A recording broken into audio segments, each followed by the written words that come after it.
And welcome back to Live with the Tribe as we're going to step inside this ICC spotlight being brought to you by the Orthopedic Institute of North Mississippi. And when we come back, we're going to talk with Coach Michael Metz about the upcoming tennis season. The newly formed Orthopedic Institute of North Mississippi wants to make sure you are receiving the best orthopedic care possible. Our staff of 7 experienced, board-certified surgeons specialize in a specific area of the body and can treat you with the newest and latest technology available to fast-track your road to recovery. Call us for same-day appointments at 662-377-BONE and come see us at Gloucester Creek Village in Tupelo. At the Orthopedic Institute of North Mississippi, our specialty is you. And welcome back to Live with the Tribe. Adam Gore, Michael Metz. Coach, how's it going, man? Doing well. Just getting back in the swing of things, and can't believe it's already here, but it's time. Well, we kind of joke each year amongst ourselves, me, you, Andy, and Coach Collier. We know when baseball, softball, tennis is about to start. When 1, it gets cold, and 2, it really starts raining a lot. Yeah. So I know that's some of the difficulties you're dealing with in this preseason, but let's just talk about the upcoming season. Let's start with your Lady Indians. Just talk about just sort of the forecast, if you will, and looking ahead at the Lady Indians. Yeah, well, I was speaking with one of my colleagues from another junior college, and we were commenting on, how this year is probably the deepest the league has been in a long time. But having said that, I really feel like we're probably in the top 3 or 4 teams, and I think everybody's got a shot at it. We're deeper than we've ever been in my time here, so I think we've got a chance. There's a lot of stuff that has to go your way in any sport. You got to stay healthy, you got to work hard, and but we're very strong and we're very deep this year. So, well, one thing you're going to get tested right away. Got Meridian at home, scheduled for February 1st. Weather pending. That's almost a given in all of our spring sports. But just talk about this. You've got Meridian, Holmes, and you go to Holmes, take on Wallace, Hanceville, East Central, and then you travel to Hines all in February. So, there's no North Division, South Division, so everybody plays in that end of the year tournament. But no rest for the weary straight out of the gate. Yeah, and hopefully we'll get them all in, like you said, because of the weather. It's important for us to figure out what everybody's like and what they've got this year, and so it's about adjustments. And when you see your opponents at the beginning of the season, it gives you time to kind of make adjustments to see what you need to work on so that you'll be ready for state. So. And then in March, and of course, men and women share the same schedule. In March, you're Road Warriors. Only 3 home dates in March. You go to Meridian, to Snead State, at Gulf Coast, at Southwest, at Colin. You're going to log some miles on that bus. We sure are. Southwest, we're excited for them. They opened their program back up this year, but that gives us another night trip where we're heading to Colin and to Southwest. So it'll be my first time going down there. There are challenges because, you're driving quite a ways. You get off the bus and you got to be ready to play. It's definitely a disadvantage. We talked as a team actually the other day that this year we've got to make sure that we have some leadership as far as coming up with routines and things we do to make sure that we're ready to start from the beginning, because we haven't always started off so quickly when we're on that bus for 4 hours. So. And then in April, you only have one match. That's going to be against at East Central. And then you host the NJCA Region 23 MACJC State Tournament in Tupelo at Joyner Park. So not only are you having to get the team ready this year, but you're also having to look ahead and get ready to host probably one of the bigger all-around tournaments in the state. Yeah, doing that right now on the side. We're juggling that while we're juggling practice and getting the team ready. But if there's a year for us to host it, I think this is it. We've got a great team on both sides. I'm excited that we'll be close to our family and friends. They'll get a chance to watch us and support us. So we're looking forward to it, not having to travel. So. All right, and you mentioned, and let's talk about the guys real quick, just kind of an overview for them as well. Of course, we went over the schedule. As we said, there's only just maybe 1 or 2 matches that they don't share. But talk about the men's roster this year. Got, I think 5 freshmen, 2 sophomores returning. So very young team. Very young team. This is my 3rd year here. The first 2 years, we had 1 international on our roster. This is the first year that we've added 2. We're a very talented team. We're very young, and we've seen it in the fall. Those nerves that come out when you're a freshman. I'm glad we were able to compete a lot in the fall so they could kind of work through that. But that's another reason why those early matches in February are important, to get those freshman jitters out. But as far as depth, I don't think we've had this deep of a team since I've been here. So I'm looking forward to that, to seeing them play. Well, you mentioned something that's very interesting, might be interesting to our listeners as well, the international aspect. for those that do not know, international student athletes, or what are we talking about? In tennis, they're very important. Because they come with a different, not knocking anybody in the area, but they come with a very noticeably different skill set.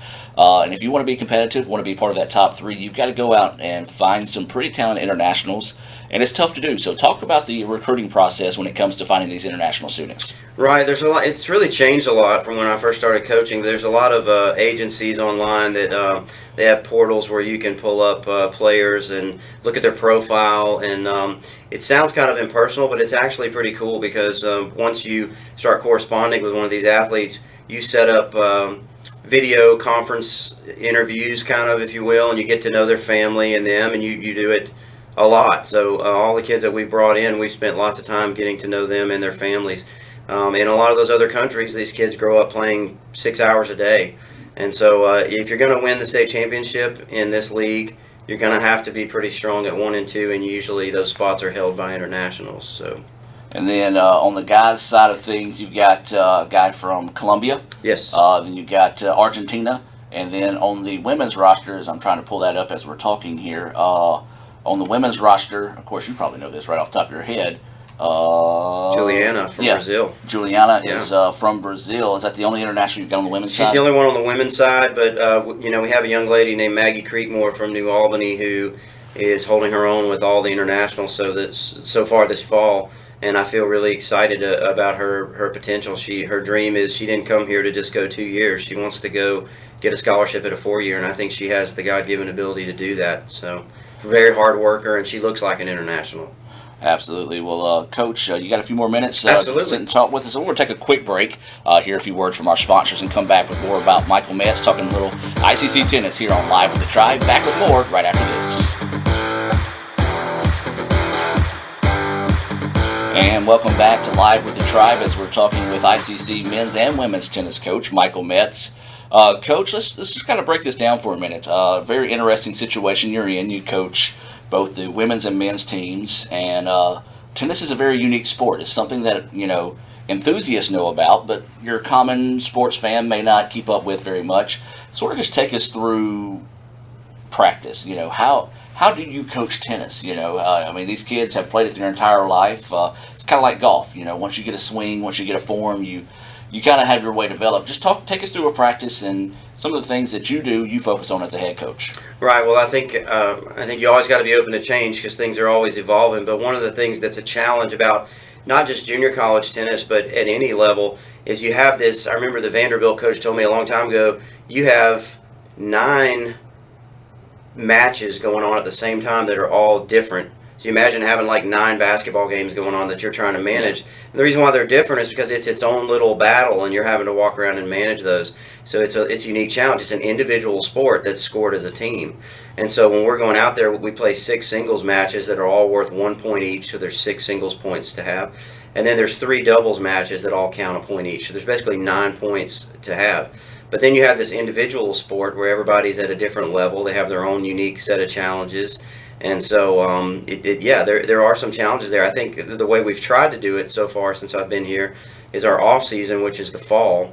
There's a lot of heavy conditioning and a lot of technique work. You hope that when somebody's 18 years old, they don't have major technical problems, and they usually don't, but it's usually minor things. But we sit down and say, hey, as a player, I think you're going to need to make these changes to be successful. So we work a lot on technique and being physical and getting in condition so that when we get to the spring, it shifts to more tactical things. The challenge is you have all those different athletes out there at the same period of time with different needs. And sometimes, when I was at Mississippi State, it's better to, football, basketball, whatever, you have these, I don't want to say vanilla, but you have these universal drills where everybody's just working on being solid. And then we try to, in the morning times, through these gaps between their schedules, school comes first. If they have any kind of gap between their schedules, I try to carve out time, and we go over to the indoor facility and work one-on-one like I would at any other level. So now that indoor facility, very, very, very valuable this time of year. Cold weather, rain.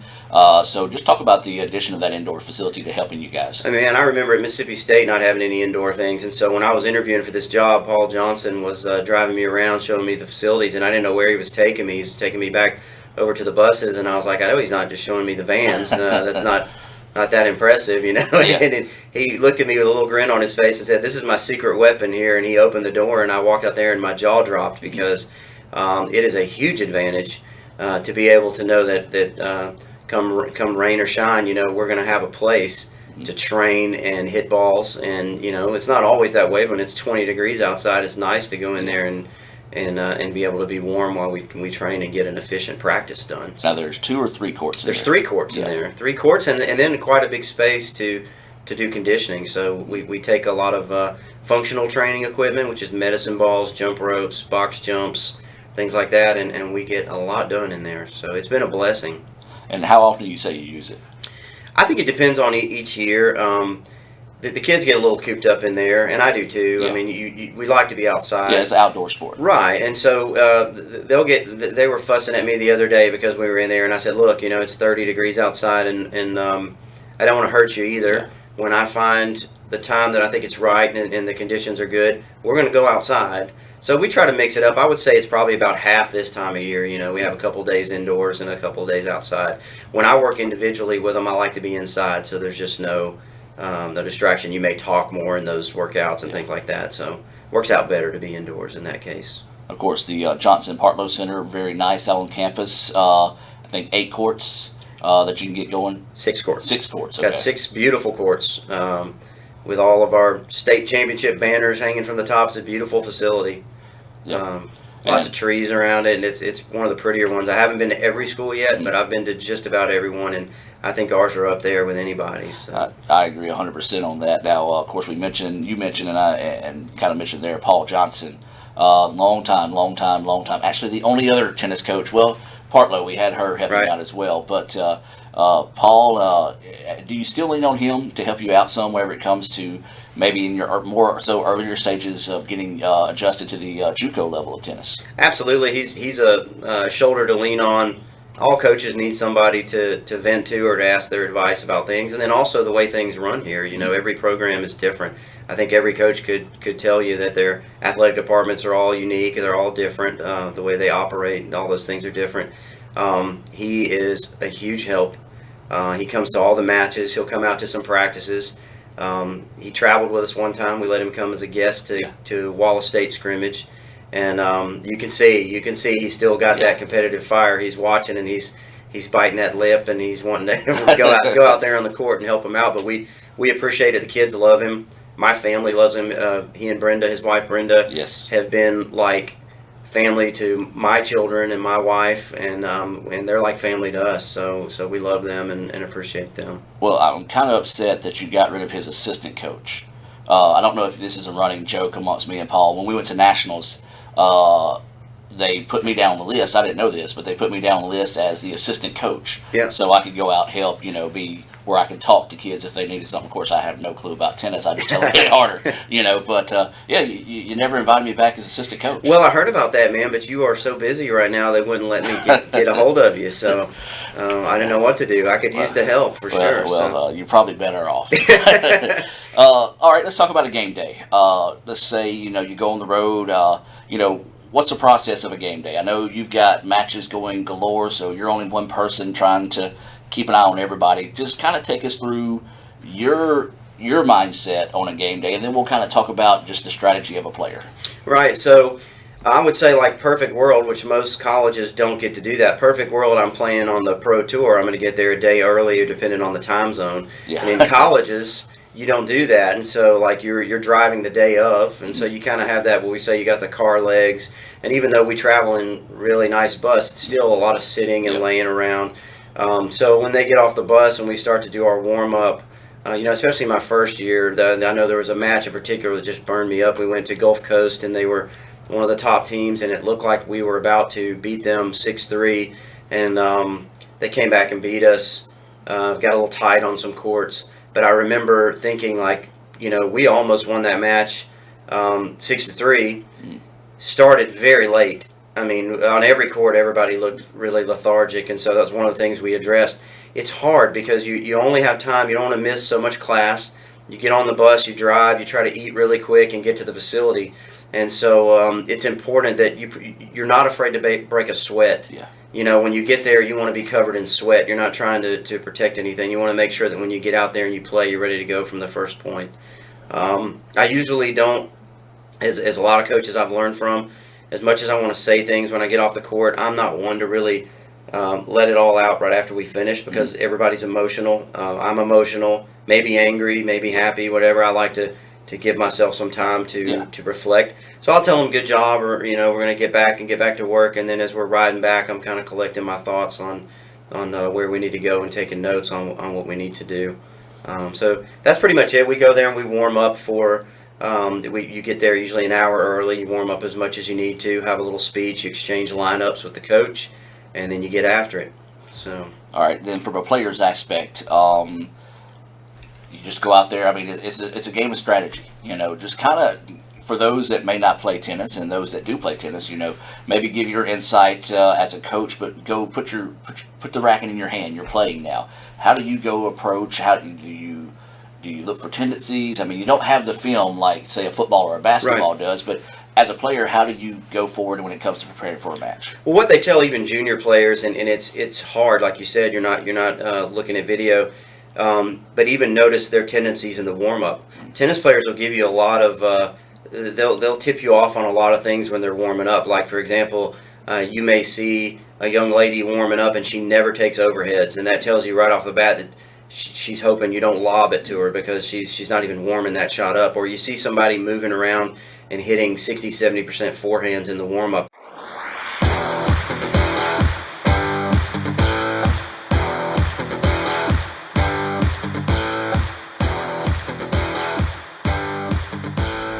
Welcome back to Live for the Tribe as we continue our conversation with ICC tennis coach Michael Metz. He's going to take us inside exactly how you scout the game of tennis on the collegiate level. As far as the scouting part, though, I've always found that the better the level of player, the more information they can process. And so if it's my number one, who's quite frankly a world-class player, we can sit there and have this discussion. This guy doesn't like it when you change pace. This guy doesn't. Whereas there's other players that the strategy you need to simplify things and say, look, man, move the guy side to side, don't miss, or hit it all to his backhand, don't miss. And so, and then you make notes. That's why these scrimmages are great, and that's also why these early season matches are great, because if you were in the SEC and you lost a bunch of matches, you may not have a chance to go postseason. In our league, you could not do so well, and it'll affect your seeding. Right. But as long as you peak at the state tournament, it's money. So you can start making notes and go, this guy's weaker off the backhand. He kicks his second serve all the time to the backhand or whatever. You start making notes of what their tendencies are, and then you and then the art of it is trying to decide how much information to give your player without making him overloaded with information, because that can be counterproductive. So now, as coaches, is this something that you share amongst yourselves, or is that pretty close to the vest whenever you kind of see some telltale signs? To be honest, there's probably one or two coaches that I'm kind of friends with. When I was in the SEC, it was almost like you exchange film in other sports. It was almost like a common courtesy. You'd call each other and go, hey coach, I saw you played Kentucky, tell me about their guys, and they would take 20-30 minutes with you and go down the line on their assessment of the other guys. And that stuff's not always perfect, because sometimes, with college kids, they've got so much going on. You could get a scouting report that this kid's really bad on his backhand, and you don't know why he was bad on that day, but then he plays you and he's crushing the thing, So you do your best, but I've always found the most important thing is take care of yourself first, your fundamentals, your preparation, and take care of the things that we have control over. And if you got all those things under control, then you can start focusing on the other person. It's us first. Do our things the best we can, and then look at their weaknesses. So now, of course, in tennis, you've got your 1, 2, 3, 4, 5, 6 Correct. That compete. And now, new rule, not really a new rule, but in the MACJC, it's been questioned. As some people sagging a player back for later in the season. How do you determine your 1 through 6? And then 2, what's the rule or what's the Gen 1's agreement in the league on where you're not really sandbagging? Right. Well, we have committees that are there to talk about that. We've had some issues like that in the past where, it is a fine line, because you don't want to be telling another coach how to do his lineup. Right. But usually if it's a no-brainer, you see somebody in a position and he's like 0-5, and it's not even close, it's not even competitive, and then you got a ringer who's playing lower and he's just winning and not losing a game, every time, then they're usually going to call them out on that. And if they do, it affects their seedings and things like that when they get to the state tournament. So as far as the criteria, we're continuing to talk about that in the coaches' meetings. There's a new rating system called the UTR, which is Universal Tennis Rating. And it is, I think it was an algorithm designed by the Harvard tennis coach, and it is very accurate. And they use it at the high school level, league level. It basically takes your entire body of work and gives you a rating. Okay. And so we also look at that. If somebody has a UTR 10 playing 3 and he's got an 8 playing 1, then that's going to raise a red flag. And most of these coaches, we don't say the eye test, but I mean most will get on the phone and say there's no way that guy is playing. Right. He's really their number 3, and then you'll keep your eye on it, and then if we have enough evidence, then it gets called out. Gotcha. So, yeah. And then for you, obviously, players progress. They get better through the season, so you can move them up and down. How do you determine who's your 1, 2, 3, 4, and 5, and 6? Well, so far since I've been here, it's been pretty noticeable. I haven't had any people that are like shoulder to shoulder. I feel like, but yeah. Hitting is the worst thing because you can watch people hit. Some people are great hitters. You can say, man, that guy hits the ball really hard, and then he plays and he's awful playing points. And so I think the more you take them to the fall scrimmages and you see how they play, it usually weeds itself out and reveals itself. And then as they go on, if you got 2 that are similar, maybe a 3 and 4, but one of them just starts struggling, then you move them. We do have a limited amount of time. You can't play musical chairs all the way up to the state tournament because you have to have enough matches in at a position to get a seeding. So you do want to have all that kind of ironed out as soon as possible at the beginning of the year so that you can have a good seeding at the state tournament. All right, now let's just kind of shift towards the state tournament, if you will. As we talked about, that's going to be at Joyner Park in Tupelo, April 10th through the 13th. Yeah. What does it take to put on a state tournament? Of course, we'll be involved with you as well in that state tournament. I know Coach, our AD, Coach Carey Ball, even Dr. Allen, and everybody's going to be able to jump in and help you out with that because, and I'm pretty sure Paul and Brenda may even show up. Yeah, absolutely. Most definitely want to get Miss Brenda because she's scored those things for many years. Yeah. But, what is the process for you to, A, work with the league, B, just get your kids ready, and C, not have a mental breakdown trying to get all this together? I think getting on top of things early, coming up with a checklist of things that you need to do, and then deciding what kind of event you want to run. We're not hosting it every year, and so when we do it, I want it to be great. And so we've been meeting with the Tupelo Visitors Convention Bureau and Brian Rucker, and they've been great. And they help us secure sponsors. You've got to get referees. You've got to have places to have coaches meetings, places to have trainers, a player's tent, tennis balls, housing for the hotel accommodations for your officials, get all that stuff, Wi-Fi set up. I mean, it's a huge checklist of things, and you're right. It will be overwhelming, but if you get on it on the front end, it usually can help you out. So right now it hasn't been too stressful. I try to each week check in with Tupelo and with the people that are helping out and just see where we are. And then as we get closer to time, hopefully we'll have just about everything ready to go. All right, Coach. Well, we're running up against a break here. Real quick, Miami football. What do you think about the direction they're going? I'm excited. I was sad that they got rid of Mark Richt. I grew up a huge Miami fan. Always had season tickets, even though I'm a Mississippi State Bulldog. Always as a child went there when they were national champions. But it looks like there's a lot of energy going there, so I'm looking forward to Manny Diaz and seeing what he's going to do with them. See there, I tried to mix him up and get a home run. Hey, Coach Metz joining us on Live with the Tribe, the ICC tennis coach. You can find out more about ICC tennis by visiting letsgoicc.com. Also following us on Twitter at letsgoicc. Coach, anything else you want to add before we cut you loose? Just go Indians. Make sure you guys try to come out and support us if you can. It means a lot to these kids when they have people come and cheer for them in the state tournament.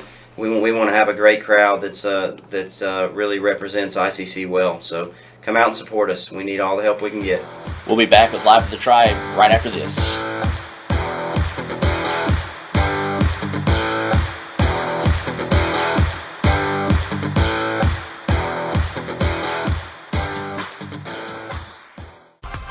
The newly newly formed Orthopedic Institute of North Mississippi wants to make sure you are receiving the best orthopedic care possible. Our staff of 7 experienced, board-certified surgeons specialize in a specific area of the body and can treat you with the newest and latest technology available to fast-track your road to recovery. Call us for same-day appointments at 662-377-BONE and come see us at Gloucester Creek Village in Tupelo. At the Orthopedic Institute of North Mississippi, our specialty is you.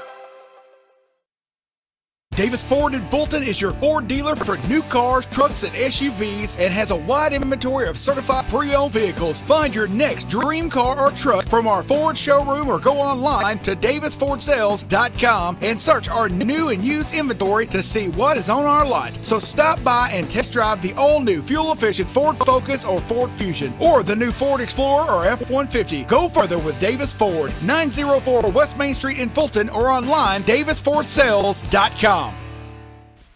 Well, that's going to do it for this afternoon's edition of Live with the Tribe. We want to say a special thank you to ICC tennis coach Michael Metz for taking time out of his day to talk to us.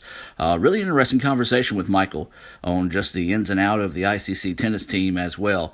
Join us tomorrow right back here on ESPN 95.1 The Fan as we'll have the next edition of Live with the Tribe. If you missed any of the broadcasts, you can find those on our YouTube page by searching Live with the Tribe. This one today will be available around, say, about 3 o'clock there on our YouTube page, as well as our archives on our letsgoicctv.com channel, which, by the way, is available on your Fire Stick and Roku devices. This has been Adam Gore for Live with the Tribe. Have a blessed day, and as always, roll Tribe.